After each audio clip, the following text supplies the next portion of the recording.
Students, let us discuss breach of contract, contingent, and quasi contracts. Okay, so I'm going to cover everything in this video.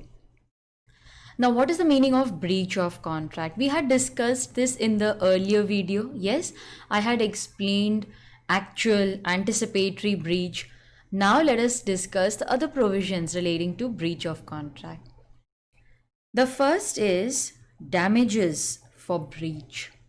Now, in case the party fails to perform his promise, aggrieved party can claim damages. So you must be wondering, ma'am, how are these damages calculated? So we are going to study the kinds of damages. The first one is ordinary or usual damages. Now, this is a damage which is claimed under any kind of breach. If there is a breach, these damages can be claimed. Okay, now these are ordinary damages, they arise because of breach. How will you calculate? Now, see, if there is breach by seller, okay, seller commits breach of contract. Who will claim damages? Buyer. Buyer will claim damages. Now, what will the buyer say? Seller, if you would have given me the goods, I would have bought it at 100 rupees contract price. But you refused to supply goods to me, so I had to go to the market, and now the price in the market is 120 rupees. Because of you, I had to pay 20 rupees more per unit. This is the damage that the buyer will recover from the seller. Now, what will the seller do in case there is a breach by buyer? Okay, there is breach by buyer. Who can claim damages? Seller. What will the seller say? Buyer, you have breached, you have refused to buy goods from me. I will have to go and sell it in the market. When I went in the market, I got only 90 rupees. Whereas you had promised to purchase the goods at 100 rupees. So I had to sell it at 10 rupees less. I got 10 rupees less. You had promised to purchase at 100 rupees, but you refused to buy, so I had to go and sell it in the market. Now the market price has reduced to 90. I got 10 rupees less because of you, because you refused to buy it at contract price. This is the damage which the seller will claim from the buyer. Okay. Next, we have liquidated damages. Now, these are nothing but pre-estimated damages. Students, what will you write? These are pre-estimated damages. Now, what are pre-estimated damages? Pre-estimated damages. Now, what are these? Let's say that the parties have agreed that if there is a breach, the aggrieved party will get 50,000 rupees. Now, breach has not even been committed, but they have decided beforehand, they have pre-estimated if there is a breach, you can claim 50,000 or you can claim rupees 500 per unit. So something has been pre-estimated even before the breach happens. If there is a breach, you can claim these damages. Then we have one very important damage, special damage. Now, students, a practical question is generally asked on special damages. Okay, now sometimes there are special circumstances.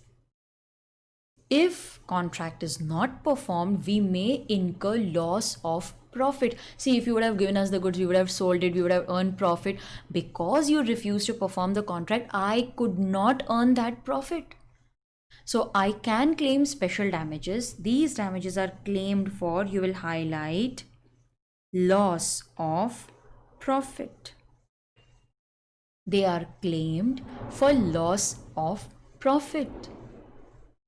But please remember, students, very, very important, they can be claimed only when, first, there are special circumstances. Okay, what will you write? First, there are, what am I writing?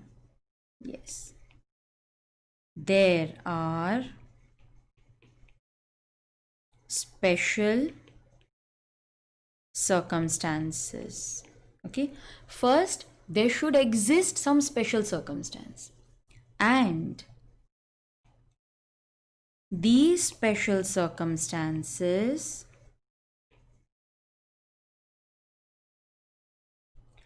are, please write in bold, communicated to the other party. Okay, these special circumstances are communicated. Now, if you want to claim special damages, two things are required. One, there should be special circumstance, and secondly, you should have communicated. If you have not communicated, then you cannot claim special damages. Okay, so if there are special circumstances and you have communicated, then you can claim ordinary as well as special damages. If you have communicated the circumstances, you can claim ordinary as well as special. But if you have not communicated the circumstances, then you can claim only ordinary. So special damages are those damages which are claimed for loss of profit. If you would have supplied the goods to me, I would have sold it further, I would have made profit. Because of you, I could not make profit. And I had informed this well in advance to the party that if you don't supply, I will not be able to sell it further. So please give it on time. Still, he failed. Next, we have exemplary, vindictive, or punitive damages. Punitive means disciplinary. This is generally very new in India. It's not called punitive damages. We stick to exemplary, vindictive. But I want you to be aware that these damages are also known as punitive damages or disciplinary damages. Okay, now what are these? See, normally my aim is not to punish the parties. Okay, my aim is not punishment. But under exemplary damages, my aim is punishment. These damages cannot be claimed under all circumstances. They can be claimed only under these two circumstances. The first one, if you know, write it before me. You can continue writing. Breach of promise to marry. Okay, you have to remember that this exemplary or vindictive damage can be claimed only in case of breach of promise to marry, and wrongful dishonor of check by banker. Now let us discuss both. As I already informed to you that my aim is not punishment, but under this, my aim is punishment. Now, breach of promise to marry. X promised to marry Y, then he refused. He said, no, I don't want to marry. But everybody knows we are getting married. My goodwill, reputation gets affected. I can claim exemplary or vindictive damages. Because loss of goodwill, feelings were hurt. Name, reputation got spoiled. Wrongful dishonor of check by the banker. I gave you a check of 500 rupees. My banker dishonored it, saying that there are no funds, whereas I had 5 lakh rupees in my account. I called him. I had 5 lakh rupees in my account. You dishonored my check? He said, sorry sir, by mistake. Now because of his mistake, I lost my goodwill, my reputation in your eyes. I will claim damages from the banker. Because of his wrongful dishonor, I suffered damage to my goodwill. I can claim damages. What are nominal damages? Very small. Nominal means very small. Do you know how much is the damage? 10 rupees, 10 paise. That is the amount of damage. Intention. Here the intention is to establish the right to sue. I have a right to file a case. I want to use that right. What is the damage? It is not much, only 10 rupees, 10 paise. But I have the right to file a case. I want to use that right. Foolish person. He's wasting his money on hiring a lawyer and paying other expenses, whereas the damages are only 10 rupees, 10 paise. Next, we have damages for deterioration caused by delay in transit. Now, please note, students, this damage can be claimed from the carrier. Now, when we deliver goods to the carrier, it is understood that the goods have to be delivered on time. Goods have to be delivered on time. If there is a delay, and because of that delay, party suffers loss, damage, deterioration to the goods, we can claim that from the carrier. Now, let's say I sent apples by a truck. Now, that foolish person stood the truck in heat, in the sun for 2 days. Apples got spoiled. Now, he should take care of my goods, right? I'm trusting him as a carrier. So, we can recover damages, or damages will be for delay, or if there is deterioration. Now, deterioration can be physical, it can also be loss of opportunity. Now, Apple's example, which I discussed, is a physical deterioration. Okay, it's a physical because their goods have deteriorated, decayed. Loss of opportunity. Because you delivered the goods late, I could not use it and prepare goods. Like I wanted to make caps, so I had ordered cloth. Now the cloth reached late. I could not make the caps, and you know, cap is seasonal. Nobody bought my caps this year. I lost the opportunity to sell. Now you will say, ma'am, can't we claim special damages over here? See, students, you can claim special damages only if special circumstances are communicated. What if they are not communicated? Then in that case, you can claim damages for deterioration caused by delay in transit from the carrier. Okay, this damage can be claimed only from the carrier, transporter. Who is a carrier? You can write he is a transporter. Someone who is transporting our goods. Remote or indirect damages. What are these? See, the name itself says these are remote damages, indirect damages. Are they recoverable? Answer is a big no. No, you cannot. These are not related to breach. They are not because of breach. They are due to some remote or indirect cause. You will say, ma'am, could you please give us an example? Why not? Now, X was traveling with his wife and children on a midnight train. Okay, so he was traveling with his wife and children on a midnight train. Now, the railways dropped him at a wrong location. They asked him to get down 2 stations before prior. Now, they had to walk all the way to their destination. It was midnight. It was night time. It was drizzling. It was cold. I'm not creating a scene. These are facts of the case. They had to walk several miles to reach their destination. And because it was raining, it was cold, the wife got cold.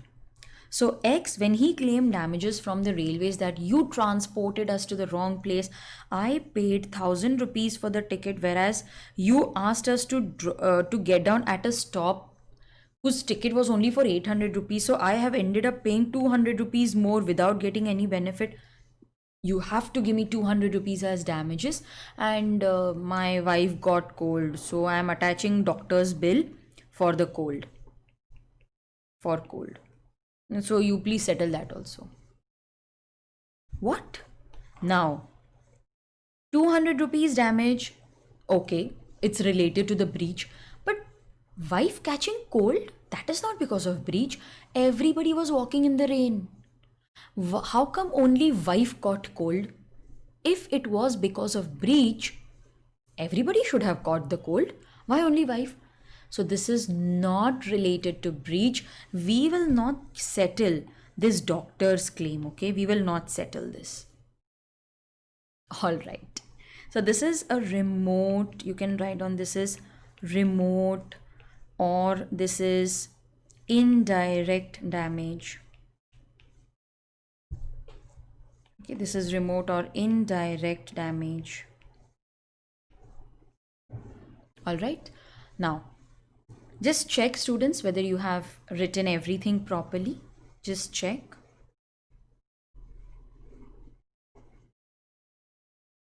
Okay. If you want, you can pause the video anytime and copy this. Done? Okay. Now, let us continue. We saw that the aggrieved party can claim damages. But what are the other remedies besides damages? You can file a case for rescission of contract. What is the meaning of rescission? Rescission means cancellation. So what will you do? You will first cancel the contract, and then you will claim damages if there are damages. Otherwise, you can just cancel the contract. But what if you prove that, listen, judge, damages are not an adequate remedy? What will I do with these damages? I can't even go to the market to buy goods because these goods are unique. The goods are unique. They were custom made. I won't get it from any other place. See, why are damages given? So that you can go and buy those goods from some other dealer. If the price has increased, we are giving you that extra price. No, see, here we gave you 20 rupees, 10 rupees extra. Go and buy it from the market. Even if price has increased, you can go and buy. But how will I buy? Those goods are not available. So when damages are not an adequate remedy, damages sometimes cannot be estimated because there is no way to calculate damages. Now, if the goods are customized, how will you calculate damage when there is no benchmark, when there is no standard with which you can compare? There is no other dealer. It's not possible to calculate damages. The subject matter is unique. What will I do with damages? So you can go to the court. They can file a suit in the court, and this remedy, please note that these damages are given only at the discretion, only at the wish, the desire. So discretion is wish, desire of the court. Okay, so please note these damages can be claimed only if allowed by the court. Next remedy, we have quantum merit. I have done a separate video on quantum merit, so you can go and please watch that video. I have also put a link in this video, so you can just click on that link and it will take you to quantum merit. Next, we have suit for injunction. What is the meaning of injunction? Injunction means order of the court. Restraining means stopping a person from doing something which he promised not to do. Now the party had promised he will not do something, and then he goes and does that. We can stop him from doing so by getting an order of injunction passed. Now let's say, for example, that X promised to buy goods from Y only. Okay, so X said, I will buy goods only from you. You please make these goods as per my requirement. And then he goes and buys goods from Z. If we are making goods for you, you promised you won't buy it from someone else. I gave you the best price. Now you're going and buying it from someone else. We can stop him from doing so by going to the court, and then the court will pass an order for injunction, and we will stop X from buying the goods from Z. So we can go to the court and we can get an order restraining, that is restricting order passed. So students, that was about breach of contract. Now let us continue. Okay, just check whether you have written everything properly or not. Just check. Have you? Yes, have you covered everything? Okay. Example done? All right. Students, I don't want to rush into anything. I want that everything should be properly mentioned in your notes. Your notes should be completed. Next, we have contingent and quasi contracts. Now, contingent means whether I should perform the contract or not. The performance depends upon either happening or non happening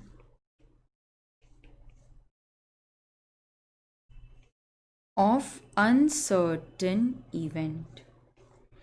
What are the keywords? The keywords are performance, happening, non happening, and uncertain events. So, whether the contract should be performed or not depends on either happening or non happening of the event. Now, you may wonder, ma'am, this is so similar to wager. Students, I'll write it over here. I'll write it on this side, okay? Now, wager means betting. It is void because it is based on chance. Whereas contingent is not betting. This is valid. Contingent is not betting. It's only the performance is dependent. See, the contract is legal. The contract is valid. Only whether it should be performed or not, that depends upon even that is uncertain. In wager, the main contract itself is void. It's based on betting.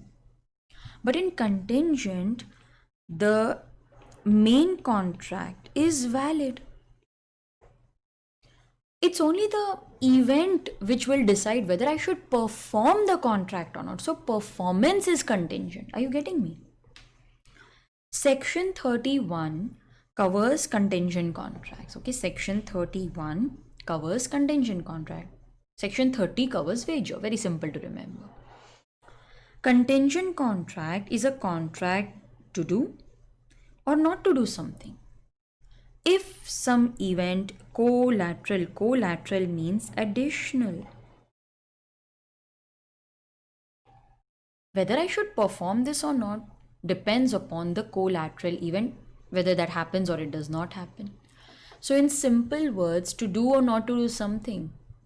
If some event does or does not happen. So I will perform if the event happens or does not happen depends on my contract. Like say for example,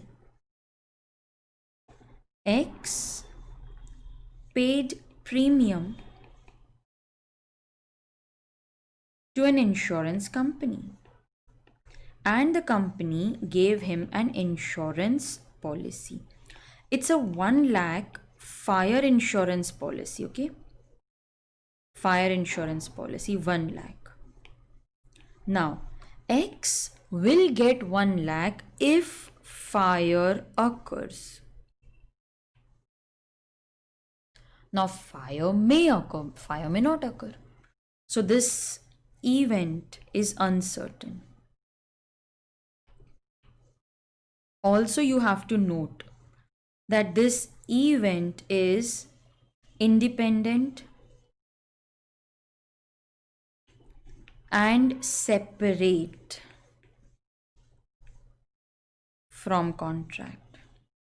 Students, this is very important. This is the contract. An event is separate, different, distinct from the contract. This is the event.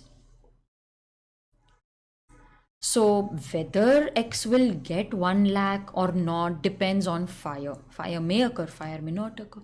If fire occurs, he will get. If fire does not occur, he will not get. Now, what are the rules? Okay, the performance is conditional. What is the meaning of conditional? It depends. Performance depends upon either happening, write it with me, happening, or non-happening of uncertain event. Okay, it is conditional upon happening or non-happening of uncertain event. Event is uncertain. Now, what are the keywords? Yes, we always highlight keywords. The first thing is that performance must be conditional. What should be conditional? Performance. What should be conditional? Performance. Performance should be conditional. What should be conditional? Performance. This is how you will remember. Event must be uncertain. See, the performance is conditional, event is uncertain. Event must be uncertain. Uncertain means I don't know whether it will happen or not.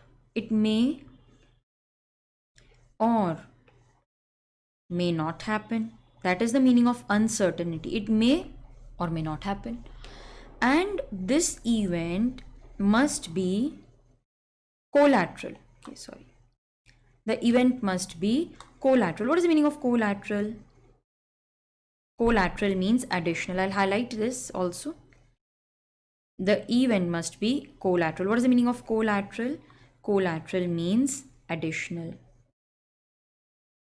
I had also mentioned something else. What had I mentioned? Yes, recollect and tell me. What was the other requirement? It is separate. Yes, very good. Try to relate. It is separate. And yes, what is the other word? Independent. Okay, is it clear? It should be separate and independent. Yes, this is what we had written over here. Yes, independent, separate, uncertain. Now see how I have highlighted. Performance is conditional. What is conditional? Performance. Event is uncertain. Event is collateral. Okay, see how I have highlighted. Event is uncertain. Event is collateral. Contingent contract must not be the mere will of the promiser, my wish, my desire. I will deliver the goods only if I feel like. I will pay only if I feel like. That's not a contingent contract. In fact, it's not even a contract. Now, what are the essentials of valid contract, contingent contract? Essentials means these are rules actually. Contingent contract is sometimes dependent on happening. Okay, it is dependent on happening of future uncertain event. It means the contract will be performed only when the event happens. Only when the event happens. Now, if the event happens, then okay, if the event happens, then the contract is valid because it was dependent on happening. What if the event does not happen or it is impossible? Event does not happen, then the contract will become void because it was dependent on happening. It did not happen, contract is void. What if the contingent contract depends on non-happening? Non-happening means the event should not happen. Okay, yes, tell me, event has not happened. Okay, event has not happened. It becomes impossible. Then the contract is valid. Event happens. It shouldn't have happened. No, it happens, then it becomes void. The contingent contract was dependent on non-happening. Event should not have happened, then it's valid. If it happens, then it is void. Sometimes the contingent contract is dependent on future conduct of living person. It means whether it should be performed or not performed depends on how people will act in the future. If the person acts accordingly as we wished, then the contract is valid. But if he acts otherwise, then the contract is void. Very simple. Everything has been written so perfectly for you. Sometimes the contingent contract is dependent on happening or non-happening of some uncertain specified event within fixed time. Now see, it is nothing new. In the earlier points, happening or non-happening was given, but the time was not given. Over here, the event must either happen or not happen within a fixed time. Okay, so happening or non-happening within a fixed time. So the event should either happen or not happen within that time. Sometimes the contingent contract is dependent on impossible events. Impossible event. Now, A promises to pay 500 rupees to B if two parallel straight lines meet. Okay, the parallel lines meet. Is it even possible? Can it ever happen? It's impossible. In fact, this is nothing but you can write down initial impossibility. Write down it is initial impossibility. The contract is, write down, void ab initio. It is, yes, tell me, void ab initio. Okay. Quasi. Okay, yes, with that we have completed this. Just check students whether you have written everything correctly or not. I want your books to be complete. Don't take a screenshot, that's not going to help you in exam. It's a theory writing paper. Write and practice, write and practice. That is our motto.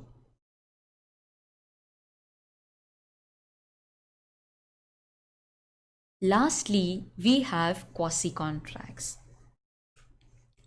Now, quasi means it is like a contract. Okay, it is like a contract. Why like? One or the other essential element is missing, that is why. Sometimes there is no offer, sometimes there is no capacity to contract. Even then, law says it's a contract. Why? See, because we don't want one person to enjoy at the expense of the other. We want to prevent unjust enrichment. Unjust enrichment means one should not benefit at the cost of the other. In fact, this is not a new type of contract, it's a type of implied contract. Only it's implied by law. Even though parties never intended, law says there's a contract between you two. Now, what are the quasi contracts? Students, please note that this is very important for theory type of questions, practical questions. Section numbers are very important. Section 68, 69, 70, 71 and 72. Supply of necessaries to incompetent persons. Who are incompetent? Who are incompetent, what will you write? Minor. And what will you write? Person of unsound mind. Sometimes necessaries may be given to their dependents.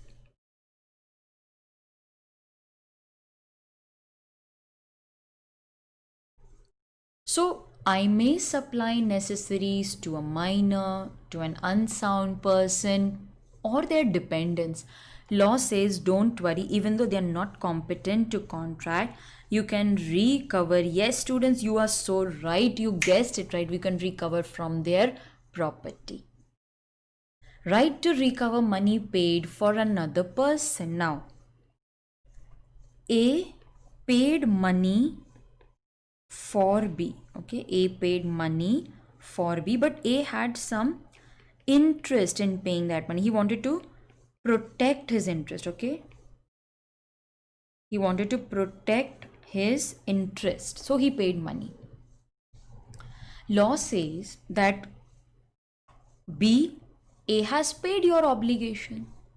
Okay, so whose obligation? What are the conditions? First, it is B's obligation. Okay, it is not A's liability.